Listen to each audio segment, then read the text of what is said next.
Hi, I'm Bugsy and I'm an addict. I'm going to be reading just for today, July 11th, 2024, Encouragement, page 201, basic text, page 99. We share comfort and encouragement with others. Many of us have watched as babies take their first steps. The mother holds the child on its feet. The father kneels nearby with outstretched arms, encouraging the little one, his face flooded with devotion. The baby takes a few small steps towards its father. An older brother and sister cheer the tyke on. Baby falls down. Its mother, murmuring words of comfort, picks the child up and starts over again. This time, baby stays up until it's close enough to fall into the safety of its father's arms.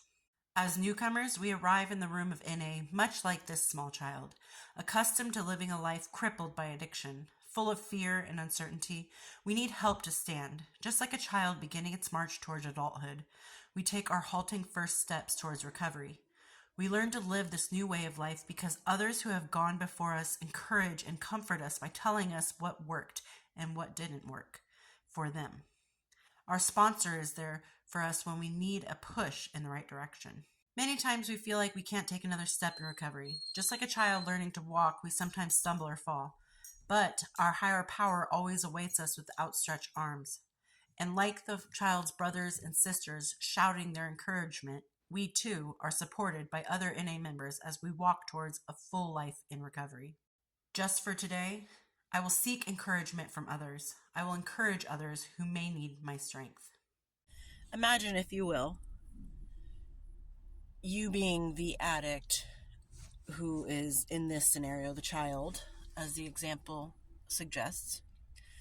Imagine if mom and dad, the old timers, were trying to help the baby walk, the newcomer, and when the baby took a couple steps and then just tripped and fell down and, bonked their bottom because they're babies, they're learning how to walk, they aren't quite there yet.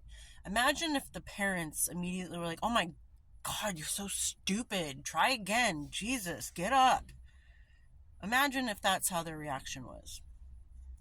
That baby's going to be afraid to walk. And imagine in the same scenario that the baby learns how to walk. The baby's doing well at walking, starting to run even. And the mom and dad resent the baby for being able to do so well and learn all these new things in life. They're running amok and the parents are just like, oh my God, just sit down. Yeah, cool, you can walk. Awesome, great, fantastic, whatever. Imagine that baby is not gonna, I would imagine that baby's not gonna want to walk anymore because it's getting in trouble for walking. But we want the baby to walk. We want the baby. So it's like sometimes I feel like in life, people want it both ways. Like they want the baby to walk, but then when the baby starts walking, it's like, I don't want the baby to walk. So imagine that as the newcomer with the old timers. You want the newcomer, the addict that's still suffering, to start walking towards recovery. You want that to happen. But imagine if you, I don't know, told this newcomer who maybe was a month clean and relapsed, well, you should just give up. You're stupid. I can't believe you just relapsed. You just whatever. You know what? Don't even try anymore. Imagine how far that newcomer is going to get into recovery. They're not. I would imagine that they would just be like, you're right. I'm just going to go back out on the street. I'm going to go back to my old life. I don't need to be here. And imagine that newcomer does start walking. And it's a great thing. It's a great feeling. I have all this freedom. I can get anywhere. I can go anywhere I want without having somebody carry me there or being stuck in one spot. Imagine the old timers getting, I don't know, jealous or kind of having some kind of resentment towards that newcomer, that baby, because they're like, maybe that baby is walking and running faster than you expected or better than you expected. And now you're just like, okay, we get it. You're so wonderful. Awesome. That newcomer is going to feel like, oh, am I doing something wrong? I guess I won't, go start this new job that's maybe better than the old timers' jobs, and they're a little bit jealous. And that's kind of I think a human nature to have some sort of jealousy over other people's success because it's something that you want, and that's natural. Like You see, like, maybe your friend opened a startup business and they went from like making nothing and being jobless to making millions of dollars a year, and you're over here busting your butt for a 9 to 5 or a minimum wage job, and you're like, wait, you just started getting sober, how are you doing better than me? Like, everybody should learn how to support each other in a way that's healthy. You shouldn't sit there and resent people because they are doing better than you maybe are doing, or they're going faster than you expected them to. And you definitely shouldn't discourage somebody to even start. Well, you just got sober. Maybe you shouldn't try to get a job yet. Maybe you shouldn't try to do this yet because, what if you fall down? Well, what if they do? Help them back up.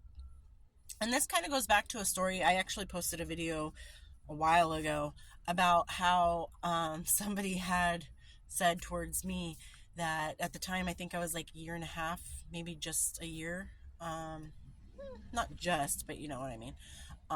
Maybe, I think it was like a year and a half, where they were like, you've barely just been sober. How are you doing better than me? It wasn't those exact words, but it was kind of saying that I wasn't deserving to have my own place, have a good job, have my kids, being comfortable in life. I don't deserve that because I'm an addict. And not only am I an addict, I'm still kind of a newcomer in recovery. So how can you be doing better when I've been doing this for 10 years or however many years, and I'm doing worse than you and you're the addict? Like, that kind of stuff happens. And for me personally, I have to just like let it roll off my shoulders, just like whatever, haters gonna hate, I guess. But we as addicts need more than anyone else the encouragement and the support and the understanding that if I fall down, someone's going to help me back up and encourage me to keep going and keep trying. And once I do get the hang of it, they're going to encourage me, keep going, climb that ladder, keep going. And that's what's going to get us through recovery. And that's going to teach yourself to know that the sky's the limit. And even then, the sky continues past what we can see. So there really is no limit. The possibilities are endless. Like, you can just keep on going. If you don't like this job, okay, maybe switch over to another one. You want to get a promotion, ask for it. These kind of things in life. And the more we support each other and the more we put ourselves out there as a support system and a safety net for other addicts, the further we're going to climb. Because at the top, I don't want to be alone. I don't want to be alone up there and just be like, oh, I made it up here. It's quite cold and lonely, but I made it. Woo! You want to be like, okay, I'm going to climb up here and I'm going to help you up. And then you climb up there and you help me up. And that's how it should be. We shouldn't be climbing over each other and on top of each other to get to the top and leave everybody in the dust and be like, whatever, bye. I'm eating. I made it. I got mine.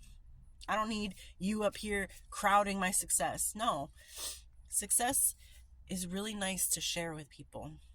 Success is nice to celebrate with others. So remember that we are all on this journey together, maybe on different paths, but we all want to get to the top together because it's lonely up there. Bring a friend. And I hope everyone's doing well out there, and I'll talk to you later. Bye.